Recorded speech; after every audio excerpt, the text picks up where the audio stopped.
नमस्कार, बहुत बहुत स्वागत है आप सभी का हेल्थ लाइफ में। मैं हूं आपके साथ शेफाली शर्मा। दोस्तों, आज के प्रोग्राम हेल्थ लाइफ में हम बात करेंगे स्लिप डिस्क के बारे में, जिस पर बातचीत करने के लिए आज हमारे साथ स्टूडियो में मौजूद हैं consultant spine surgeon doctor Sudeep Jain from Fortis Jessaram hospital, New Delhi. अगर आपका भी स्लिप डिस्क से जुड़ा कोई भी सवाल है या फिर रीढ़ की हड्डी से जुड़ा कोई भी सवाल है तो आप हमें कॉल कर सकते हैं। हमारे नंबर्स आपकी टेलीविजन स्क्रीन पर फ्लैश हो रहे हैं। तो चलिए हमारे गेस्ट का स्वागत करते हैं और कार्यक्रम की शुरुआत करते हैं। सबसे पहले doctor, welcome to the show. Thank you, good evening. Doctor, slip disc के बारे में बात शुरू करने से पहले आपसे मैं डिस्क के बारे में जानना चाहूँगी। डिस्क क्या होती है और साथ में इसके किस तरह के फंक्शंस होते हैं और इसका स्ट्रक्चर किस तरह का होता है? डिस्क या इंटरवर्टिब्रल डिस्क, जैसा कि नाम समझाता है, ये हड्डियों के बीच में कुशनिंग के लिए एक सॉफ्ट स्ट्रक्चर होता है। हमारा जो स्पाइनल कॉलम है, एक के ऊपर एक छोटी छोटी हड्डियों का बना होता है, जिनमें कुशनिंग के लिए सॉफ्ट इंटरवर्टिब्रल डिस्क होती है। ये शरीर का सारा भार लेती है, एक स्प्रिंग की तरह काम करती है।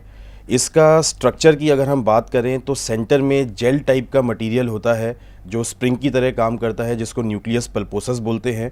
और उसको कंटेन रखने के लिए, उसको मजबूती देने के लिए चारों तरफ एन्युलस फाइब्रोसिस होती है, जो एक टफ स्ट्रॉन्ग स्ट्रक्चर होता है। ये बिल्कुल किसी गाड़ी के शॉकर की तरह काम करता है, सारे शॉक्स एब्जॉर्ब करता है, बॉडी वेट लेता है और इसका हमारी फ्लेक्सिबिलिटी, मोबिलिटी में बहुत महत्वपूर्ण योगदान है। हम झुकते हैं, जो भी सारी मूवमेंट्स करते हैं वो इसी की फ्लेक्सिबिलिटी की वजह से होती हैं। चलिए डॉक्टर साहब, आपसे बातचीत हम जारी रखेंगे। फिलहाल एक कॉलर जुड़ चुके हैं हमारे साथ राजस्थान से, इनकी प्रॉब्लम जान लेते हैं। हेलो हेलो हेलो अंजलि जी, बहुत बहुत स्वागत है आपका हेल्थ लाइफ में। बताएं क्या समस्या है आपकी? जी, मेरी मदर को प्रॉब्लम है। किस चीज़ की प्रॉब्लम है, बताइए। हमने उनकी एमआरआई कराई थी जी। तो उनमें आया है कि उसमें जो रीढ़ की हड्डी है वो थोड़ी टेढ़ी होने की वजह से जो नस है साइड की वो ब्लॉक हो गई है। जी जी, डॉक्टर, आप कुछ पूछना चाहेंगे? कुछ स्पेसिफिकली जानना चाहते हैं आप इस प्रॉब्लम के बारे में, इसके इलाज के बारे में जानना चाहते हैं? हाँ जी, हमें ये है कि हमने, क्योंकि काफी सारा मेडिसिन दे रहे हैं, इंजेक्शन दे रहे हैं, लेकिन उनसे कोई फायदा नहीं है। जब तक हम इंजेक्शन लगवाते हैं, दवाइयाँ देते हैं, तब तक तो ठीक रहता है, लेकिन उसके बाद फिर दोबारा से प्रॉब्लम हो जाती है। रीढ़ की हड्डी की वजह से उनके घुटने तक में दर्द है। जी, जैसा आपने समझाया, इसको डीजेनरेटिव स्कोलियोसिस बोलते हैं। ये एक ओल्ड एज की प्रॉब्लम है जहाँ कमर की रीढ़ की हड्डी में टेढ़ापन आ जाता है, तिरछापन आ जाता है। जोड़ों में गैप आने की वजह से एक तरफ के जोड़ ज़्यादा खुल जाते हैं, उनमें गैप इंक्रीज़ हो जाता है। हड्डियाँ एक तरफ कोलैप्स हो जाती हैं, दब जाती हैं, जिसकी वजह से रीढ़ की हड्डी तिरछी हो जाती है, टेढ़ी हो जाती है। कई बार दाएं बाएं तरफ झुक जाती है, कई बार आगे की तरफ झुक जाती है। इसको कूबड़ भी कहते हैं, कई बार काइफोसिस भी कहते हैं। ये एक कॉमन प्रॉब्लम है, ओल्ड एज की प्रॉब्लम है। एज रिलेटेड डीजेनरेटिव चेंजेस हैं।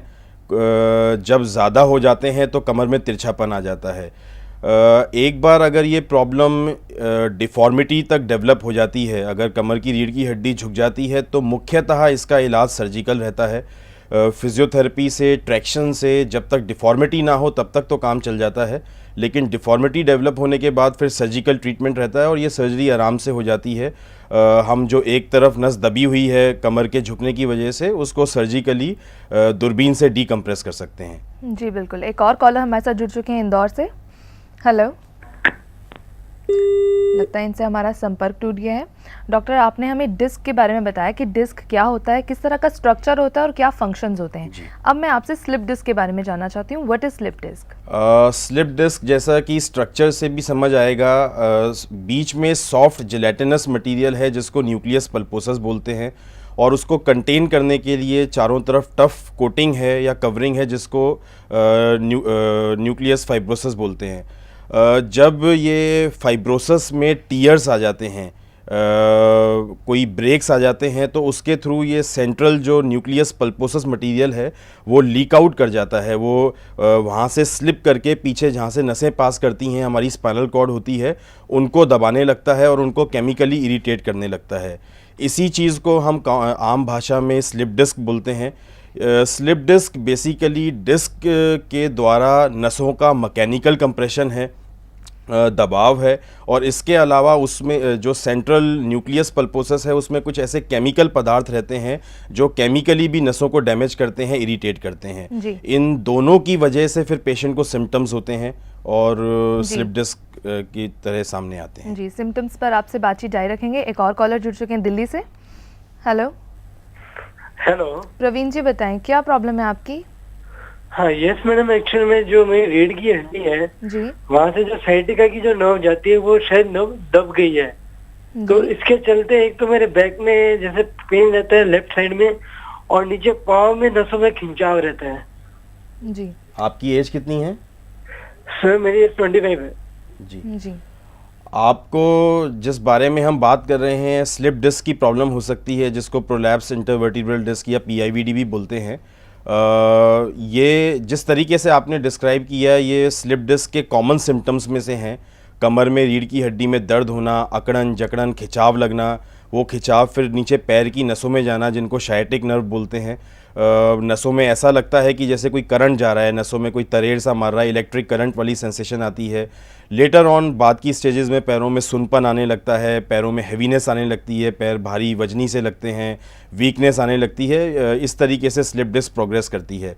लेकिन जैसा आप डिस्क्राइब कर रहे हैं, आपको स्लिप डिस्क हो सकता है। किस लेवल पर ये स्लिप डिस्क है ये MRI करा करके ही मालूम पड़ेगा। जी डॉक्टर, आप हमें सिम्टम्स के बारे में बताया, अभी भी आपने हमें सिम्टम्स के बारे में बताया कि अकड़न होती है, जकड़न होती है, और किस तरह से हम जान सकते हैं कि हमें स्लिप डिस्क की प्रॉब्लम है? जी, स्लिप डिस्क में ज़्यादातर जब हम आगे की तरफ झुकते हैं, फॉरवर्ड बेंडिंग में ये पेन एकदम से इंक्रीज़ हो जाती है। ऐसा लगता है कि जैसे पूरे पैर की नस तन गई है।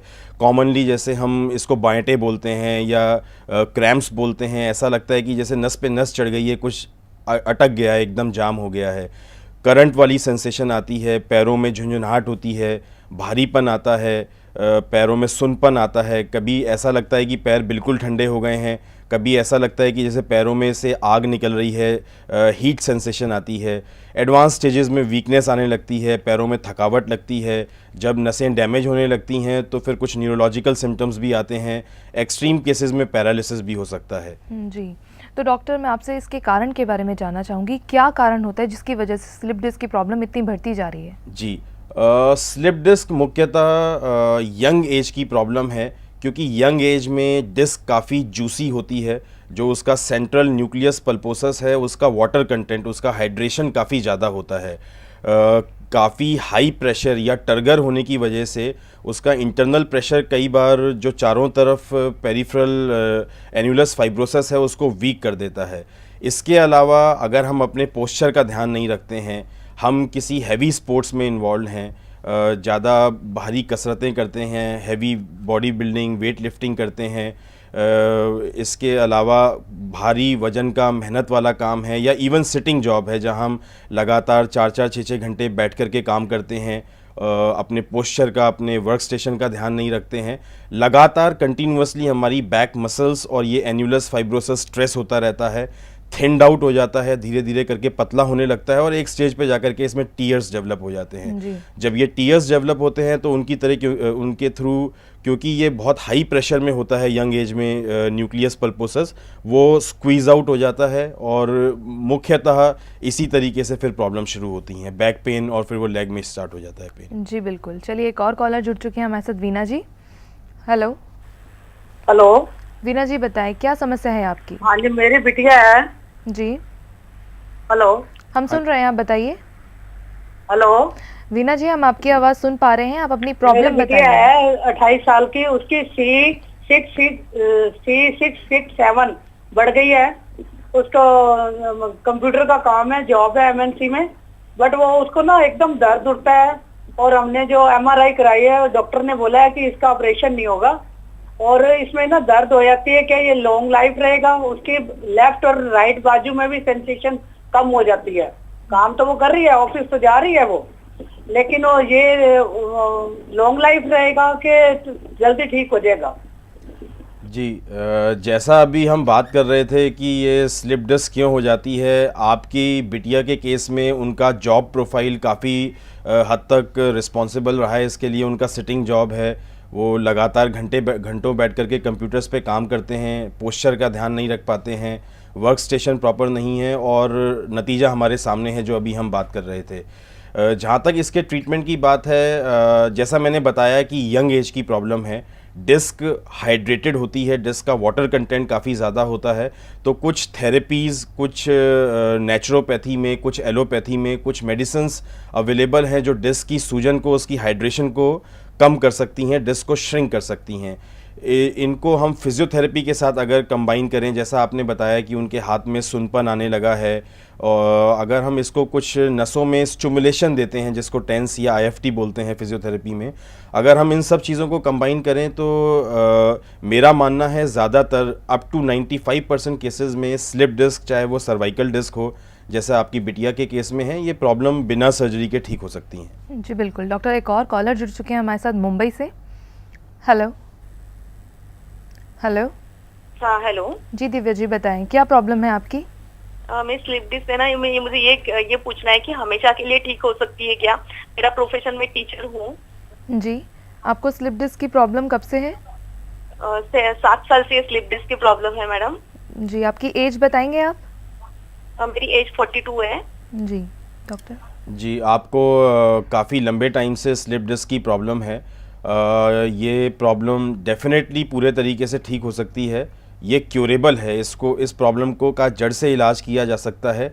आपको देख करके, आपको एक बार फिज़िकली क्लिनिकली एग्जामिन करके आपकी एमआरआई और आपकी कुछ नसों की जांच कराते हैं हम, ईएमजी एनसीवी जिनको बोलते हैं, उनको आपस में कोरिलेट करके आपके लिए क्या बेस्ट पॉसिबल होगा, सर्जिकल या नॉन सर्जिकल, जो आपको permanent cure they for rest of your life, वो पॉसिबल है। कई तरीके की टेक्निक्स हैं, जैसे न्यूक्लियोप्लास्टी है, बिना सर्जरी के हम डिस्क की सूजन को, डिस्क के स्लिप को रिड्यूस कर सकते हैं। इनफैक्ट जो न्यूक्लियर मटेरियल है उसको भी वापस बॉडी में इंजेक्ट किया जा सकता है। जो न्यूक्लियर मटेरियल स्लिप होकर के बाहर निकल गया है उसको वापस अपनी जगह रीलोकेट किया जा सकता है, जिसको एन्यूलोप्लास्टी या न्यूक्लियोप्लास्टी बोलते हैं। और कुछ केसेस में जहां डिस्क हार्ड होने लगती है बहुत लंबा ड्यूरेशन होने के बाद, जैसे आपने बताया कि 7 साल से आपको प्रॉब्लम है, तो डिस्क हार्ड होने लग जाती है, डिस्क में कैल्शियम जमा होकर के वो सख्त हो जाती है। तो ऐसे केसेस में लेज़र के द्वारा उस कैल्शियम को घोल करके और डिस्क की प्रॉब्लम को सॉल्व किया जा सकता है, परमानेंट सॉल्यूशन दिया जा सकता है। जी डॉक्टर, हम आशा करते हैं कि दिव्या की जो स्लिप डिस्क की प्रॉब्लम है वो जल्द ही सॉल्व हो जाएगी। एक और कॉलर जुड़ चुके हैं भोपाल से। Hello hello. हेलो जी मैम, बताएं क्या प्रॉब्लम है आपकी? ये कमर में वही स्लिप डिस्क की वो प्रॉब्लम बताइए। एमआरआई भी हो गई, जी वो बताते हैं कि थोड़ी सी हड्डी भी टेढ़ी है और वो L4 L5 और उसकी वजह से। आपकी एज क्या है मैम? 52 है जी, और कब से आपको और ये डोर प्रॉब्लम कोर्स है? भी एक बार लग चुका इंजेक्शन, कब से प्रॉब्लम है आपको ये? और स्पॉन्डिलाइटिस भी है। जी, आपको ये प्रॉब्लम कितने सालों से है? लगभग 4 साल हो गए। आपको चलने फिरने में ज़्यादा तकलीफ होती है? चलने के बाद सबसे पैरों ज्यादा में? तकलीफ सुबह उठ के सीधे खड़े नहीं हो पाते, और शुगर भी है, ब्लड प्रेशर भी है, और थायराइड भी है डॉक्टर साहब, और स्पॉन्डिलाइटिस भी है। जी, सर्वाइकल चलने फिरने में ज़्यादा परेशानी होती है आपको? जब पेन किलर लो सिकाई का तो उसके बाद थोड़ा सा आसान हो जाता है, लेकिन देर तक खड़े नहीं हो पाते। जी जी जिस तरीके से आपने डिस्क्राइब किया, हो सकता है आपने बताया कि आपकी कमर में कुछ टेढ़ापन भी आ रहा है, कुछ तिरछापन आ रहा है, और आपको सुबह के टाइम परेशानी ज़्यादा होती है। सुबह एकदम आप कमर सीधी नहीं कर पाते हैं और आपको रेगुलर बेसिस पर पेन किलर देने पड़ते हैं। बाकी भी कई मेडिकल प्रॉब्लम्स हैं आपको। हो सकता है ओवरवेट भी हो। आपको most probably lumbar canal stenosis है, जो सेंट्रल लंबर कैनाल, जिसमें से हमारी नस पास करती है, स्पाइनल कॉर्ड पास करती है, फिर उसमें से छोटी नसें निकलती हैं जिनको शायटिक नर्व्स बोलते हैं, वो आपकी कंप्रेस हो रही है क्योंकि वहाँ पर जो स्पेस है वो ब्लॉक हो गया है। हड्डी बड़ी होने की वजह से और जोड़ों में गैप आने की वजह से वो ऑस्टियोफाइट्स नसों को दबा रहे हैं और नसें चोक हो रही हैं, उनमें ब्लड सर्कुलेशन नहीं बन पा रही है, आप सीधे खड़े नहीं हो पाते हैं, चलने फिरने में दिक्कत होती है। आपको एक एक्सपर्ट ओपिनियन लेना चाहिए, ये चिंता वाली बात हो सकती है। जी, चलिए डॉक्टर सुदीप, आपसे हम बातचीत जारी रखेंगे स्लिप डिस्क पर, और कॉलर्स की कॉल्स भी लेके उनके सोल्यूशन भी बताएंगे, लेकिन फिलहाल अभी हम रुक रहे हैं छोटे से ब्रेक के लिए। जी दर्शकों, आप भी कहीं जाइएगा नहीं, छोटे से ब्रेक के बाद जल्द हाजिर होंगे हेल्थ लाइव में।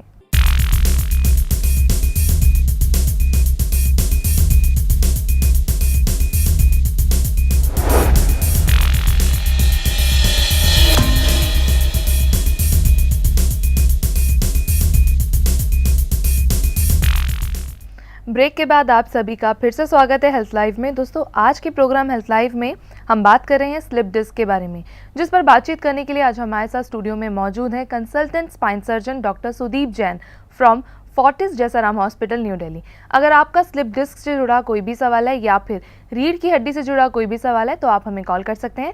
हमारे नंबर्स आपकी टेलीविजन स्क्रीन पर हैं। डॉक्टर, आपसे बातचीत शुरू करने से पहले हमारे साथ जो कॉलर जुड़ चुके हैं इनकी प्रॉब्लम जान लेते हैं। जी हेलो हेलो जी, बताएं क्या प्रॉब्लम है आपकी?